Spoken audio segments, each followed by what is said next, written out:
Oh man, if you guys have been watching our channel for any length of time, you know that today we're gonna spend a bit of quality time with my arch nemesis, polyurethane foam. I figured it was good protocol to wear everything I own that's covered in foam. So I've got my shoes covered in foam, got foam on my shorts, foam on my shirt, and I just happened to dig up my sun hat that's got foam on it.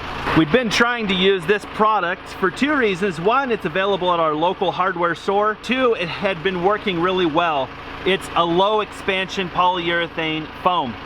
The only problem is the gun that goes to the can is a particularly temperamental gun. And when you try to tilt the can to get into the nooks and crannies of the roof, it wants to go everywhere but where you're supposed to go. And it starts shooting propellant. So after doing essentially one wall and literally pulling my hair out and throwing the can out of the man basket, we gave up. Thinking I would get to that project sooner than later, I went to the internet to find a solution, and it was really hard for me to find one component or two-part foam that's in a one component can. Basically this stuff, but in a canister. And the benefit is it comes with a hose. So I did buy a gun attachment. It doesn't come with that. We had to buy this little doohickey to attach it to a gun, which gives you a lot better control. The nice thing is the container of foam stays in the man basket and is not subject to the tilting that the can would be if you were trying to use the gun in the can. So basically we got the south wall done, and we put foam all over everything in the process, and a portion of that foam actually sealed the house up. And then we started on the west wall, which is where it gets particularly difficult. Right here where our eave overhang is a very tight V because we have a very steep roof pitch. It's 12-12 or 45 degrees. So getting a can of foam up in there to seal that was very difficult. We got about 20 feet down the west side before I just said, we're done. This is stupid. A, we're wasting foam, and we're not getting the job done. So this is ridiculous. So we're gonna shift gears. We're gonna do the north wall, which if you've been watching for our channel for a while, you know that we kind of did an energy audit, and we determined that that roof to wall connection is actually what's causing the majority of our energy loss right now. We're far from done on the house, so this is not a finishing stage. This is kind of just an intermittent thing that needs to be done. But today it's going to be about 75 degrees, and in 2 days they're forecasting a low of 20 degrees, a high of 35 degrees. It's not winter yet, but we're going to get a winter blast from the Arctic area, and we just want to get the house sealed up a little bit better. Plus it's fall and the bugs are trying to come inside, and that's the place where they're trying to come in, is that doggone north wall, because they must be able to see an infrared or something. I'm not really sure what they're doing. While we're at it, we're gonna do an audit on the stuff that we did before that was complete, make sure that it's all good, and we might end up trimming that foam just to kind of tidy it up a little bit. That way it looks a little bit more presentable. So we're gonna kind of do that as we come around the house, and then we'll finish out here on the east side, hopefully, and we'll get all of these connections done. The reason that we even have to foam this gap is we built our home with SIPs, or structural insulated panels. And we deliberately created a gap at the wall to roof connection because we didn't want to have fitment issues in case things didn't go together as planned, or they were miscut, or we had some change in the house or something. So we just need to add foam, not so much for our value, although we will have that benefit, but to just seal it up for air tightness, and also obviously to keep bugs out. There's actually a lot of other foaming that has to be done on the house. Where every single panel meets, we drilled a hole every 12 inches into the panel. There's actually a chase between the panels that we created to add foam. So this thing needs a tremendous amount of foam to get it completely tight. We're not there yet. We need to do the electrical in the living area because the chases intersect each other, and if we fill it with foam, it's gonna plug up the electrical chases, and a hard job is gonna become an impossible job. So we're not gonna be doing that today. We're just gonna seal up the roof to wall connection, which will probably get us like 90% tight, and then we can deal with the walls when we get done with the electrical. For some silly reason, I was thinking that we couldn't do this foaming that we're gonna do today because of the electrical, and I just really thought through it, and I thought there's no electrical where we're gonna be putting foam right now. So there's no reason not to get this house sealed up even better. It'll make it more comfortable. We'll be able to retain more of the heat that we're gonna add here in the coming days as we go into a cold snap. And then also we'll obviously be able to mitigate the varmints that are trying to bother us. This canister is equal to an entire box of foam, but ironically it's a little bit more expensive. Figure that out. So you can throw away 12 cans in the garbage or one of these things. It's kind of weird. I can't really explain why, but foam is outrageously expensive, period. So because we're using a lot of it, we're trying to find more economical ways to do it. Even though that's more economical, I think we're forced on this particular application to use this type of a product.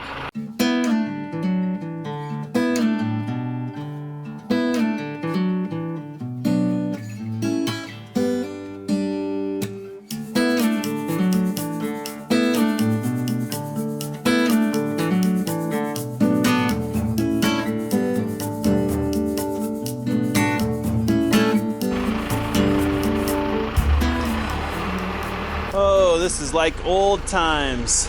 Old times. So, because it's so tight back here, we're gonna use the man lift for just the highest portions, and then the rest we're gonna have to reach from the ladder. So that's probably the safest way to go about doing things. And it looks like I put the man basket on backwards. Should have put it on the other way. A little out of practice, huh?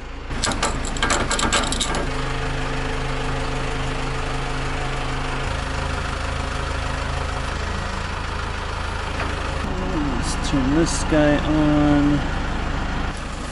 Note to self, don't drop canister. Holy cow. Kind of thinking we should probably put a strap on that thing. There's the gap that we're after. It's pretty obvious why we're losing heat from there. That's probably actually one of the biggest gaps in the whole house too. Just worked out that way. Let's kind of try, let's see. I kind of like the wand. The gun, well, let's try the gun and see what the gun does, and then we'll determine whether it's a waste of time or not. I almost think with the wand I can reach everything. Maybe, it'll be really close. So we have this wand. It's kind of long. If I hold clear back here, that might actually work better, and then I don't have to squeeze the trigger either.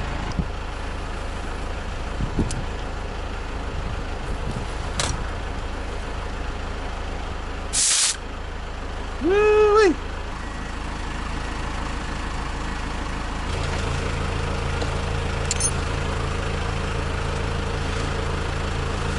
All right, I had to turn the camera off because I had to do some stuff that you probably shouldn't do on camera. But the good news is that area down there is foamed.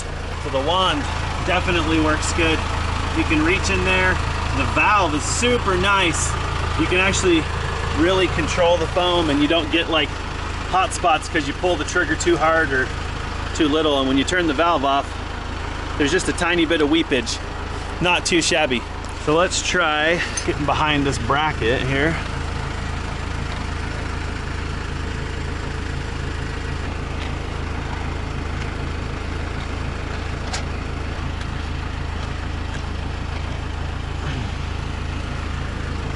Nice. Very nice. I decided to chain the container to the man basket, which is chained to the carriage. Because I think if I dropped this container out of there and exploded, I don't know what would happen, but it would not be pretty. That much we do know. Much better, guys. Holy cow. I don't know why I didn't do this earlier. I mean, I guess for the holes in the roof, the can worked because you can pull the trigger and count. This one would be a little bit more difficult because you're kind of in and out of the holes. But for this type of thing, setting the flow rate and then all you have to do is just deliver it, that's awesome.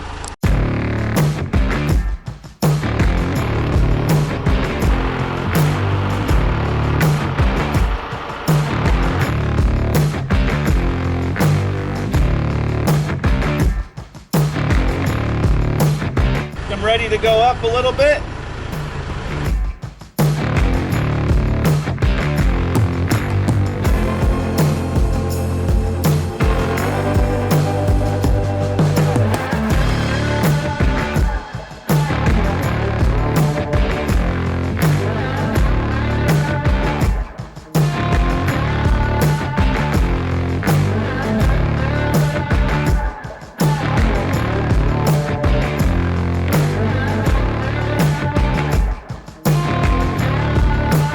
I forgot, I'll probably need the ladder to do the peak. So if you want to bring that around here.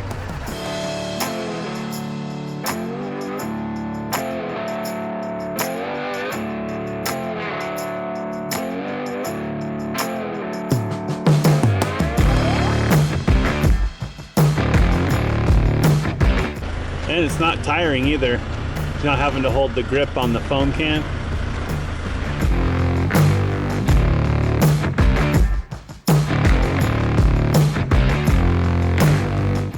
Look at this bug. Denied. You've been denied access, you silly bug. You and all of your friends. Take a hike, all of you, to the peak.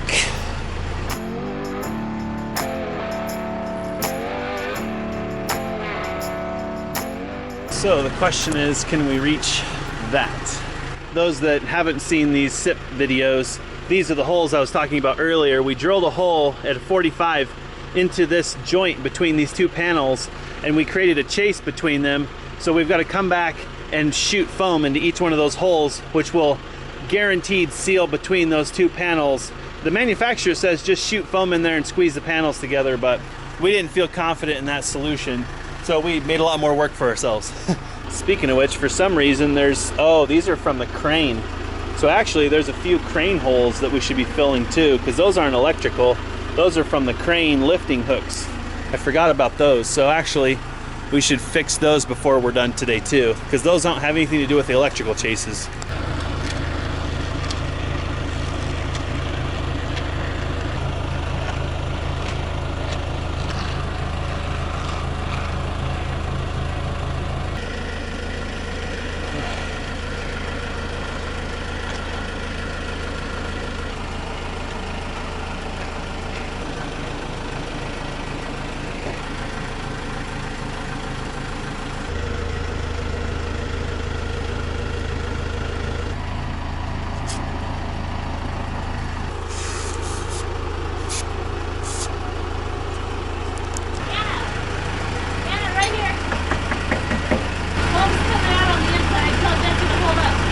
Uh-oh, we got a mayday. What do you want me to do about it? I can move the bed and put something down. Okay.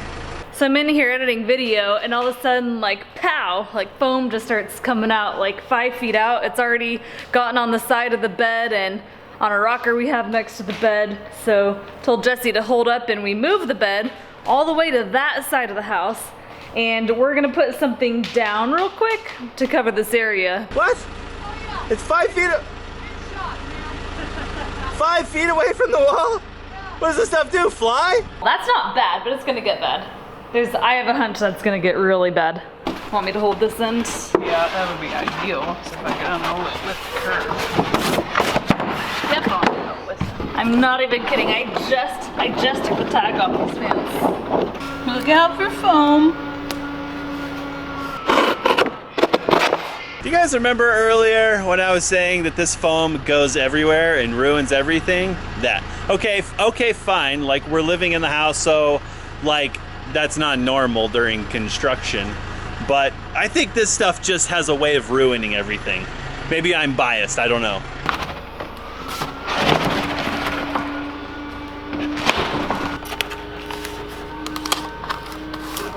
I don't know what happened. Like, I'm just foaming the walls. That's it. Thanks for the bailout, Anna. You're welcome. Watch, we do all this and there won't be anything that comes in. Am I in the doghouse? Really? Wow, that's good. I'm not in the doghouse, guys. I'm all the way done at the peak. So what we'll probably do is actually I'll have you boom back down because we already have the angle set. I need to fill the crane holes from the crane.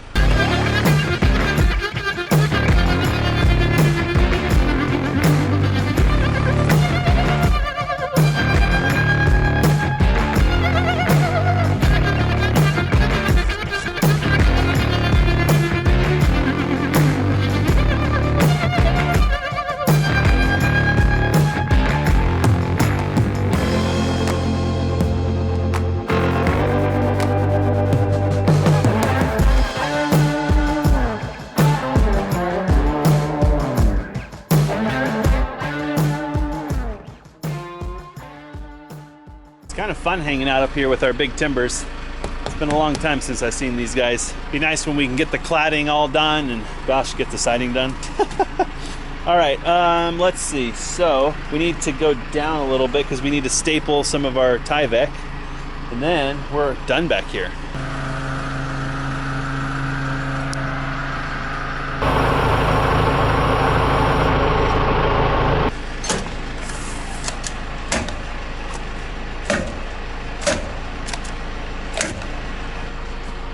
Good.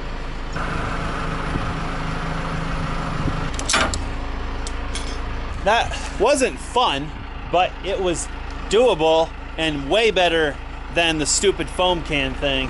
I definitely like the valve because once you set the flow rate, then you can just kind of work really hard on getting a nice even bead.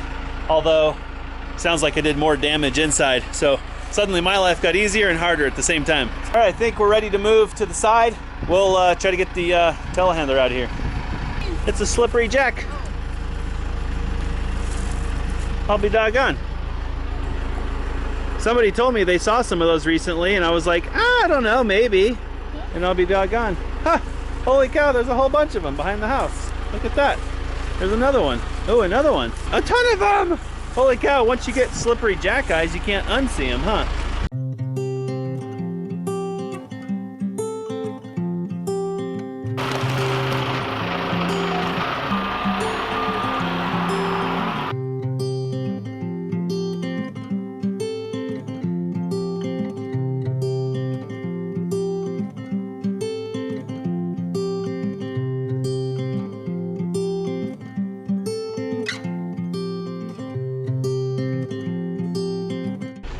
Well, something's wrong with this tip now. It doesn't want to put out any foam. It's like putting out tiny bits of foam.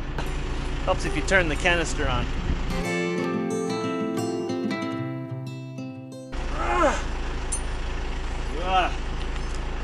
No fun. No fun.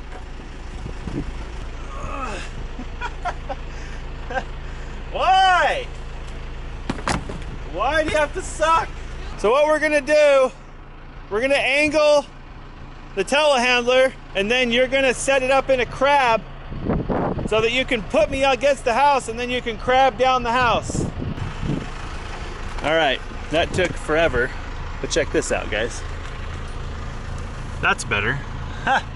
That's a whole lot better. All right, let's try this again. Oh yeah, that's better.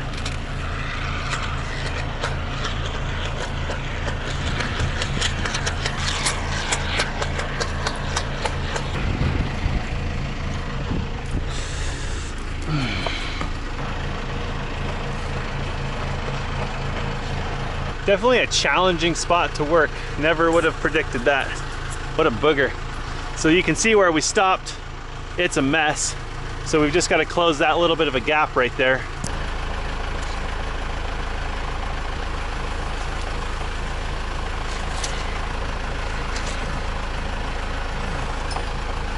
Oh, it's not super pretty, but it'll work.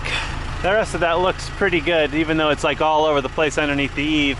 I think there's actually an adequate amount of foam in there to fill the gap. So all the way down to the end, we're good. I think something that's on the mind of ourselves, but also a lot of people on our channel is siding. And the more I go around this house, the more I realize we have a lot of prep to do before we're ready for siding. It's just gonna be, that's a huge project, guys. I think the lay person thinks you just slap siding on there because that's how cracker box houses are built today. But I can tell you there's a lot of prep that still needs to be done. We've got to tighten up the washers, do the foaming.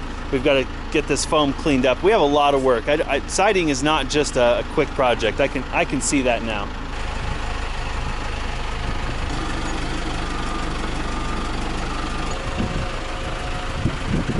All done on this side. What we could do is maybe clean up a little bit of that foam real quick, and then we'll go to the other side.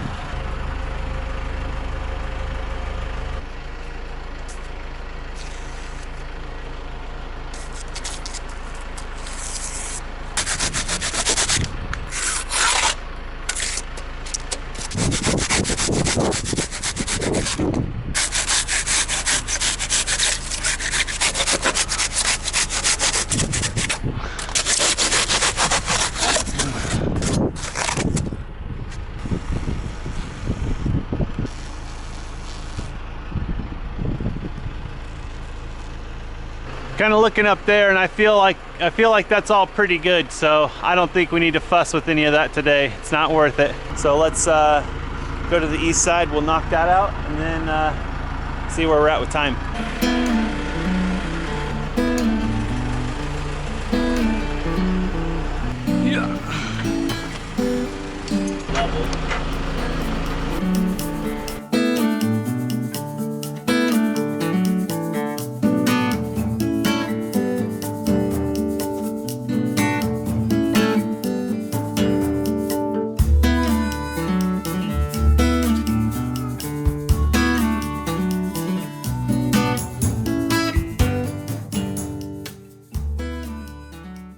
My observation with this foam is that if the gap is too small, there's something about the foam that it resists going in the gap. So that's an example of a gap that's really small and it just doesn't want to go in. I don't know why, like it wants to be on the surface. So I guess maybe what I'm admitting is that we should be caulking that, not foaming it. Maybe that was part of the problem on the west side, was that we shouldn't have been trying to put foam in that gap anyway. I guess it makes sense that foam is more for expanding, and for tight gaps you want to use caulking. There, I admitted it, or realized it. I have learned that when you make a mess like I just did, the best thing to do is to leave it, let it cure out, and then you can chisel it away and remove whatever you don't need. That does it. That's all the outside that needed to be sealed up. So we're all done. All done! All right, okay? Good point, we're not done yet. We've got one housekeeping issue to solve.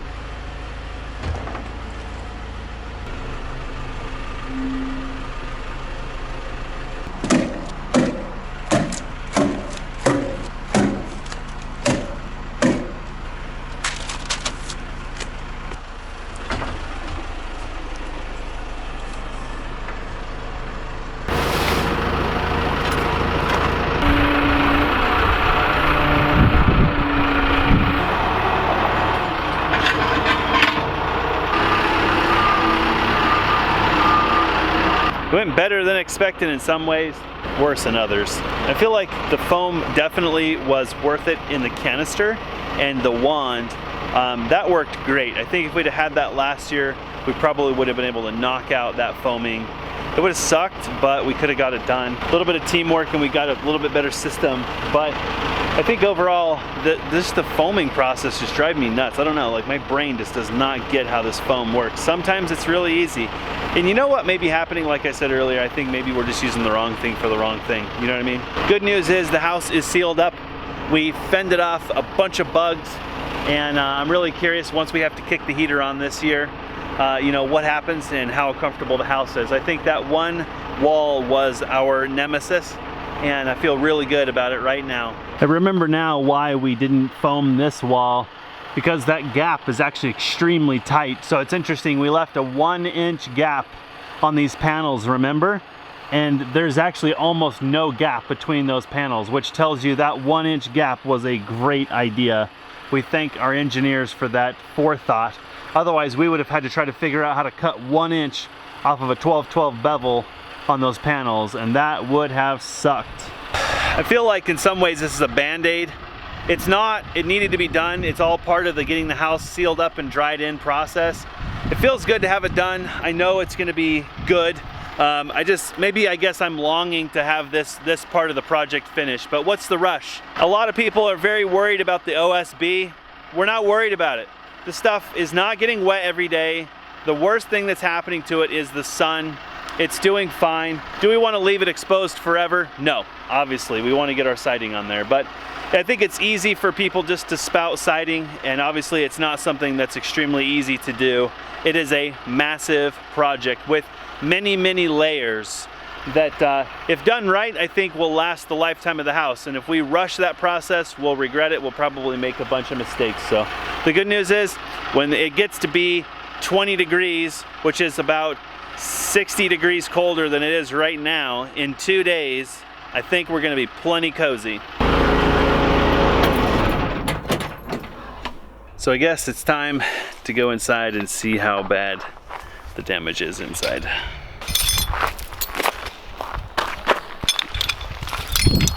Holy cow. How bad's the damage, love? It's not bad. I don't see it. I thought you were just starting and we were about to just have a foam wow. massacre. Well, we have fresh paper down though. Yeah, so look at that's a that. good thing, It's I beautiful. guess. All right, so the damage is minimal to nominal? Yeah, so I think when the foam's between wet and dry, somehow Yeah. I was able to get it off my pants No way. and the bed and everything else. No way. So don't try to do that twice. Man, this stuff has ruined everything we own except for our relationship. Better wrap that in paper. Oh, thanks for putting up with my poor construction techniques. This side was good. Nothing on that side. Oh, good. It'll be fine. We've lived another day of foaming.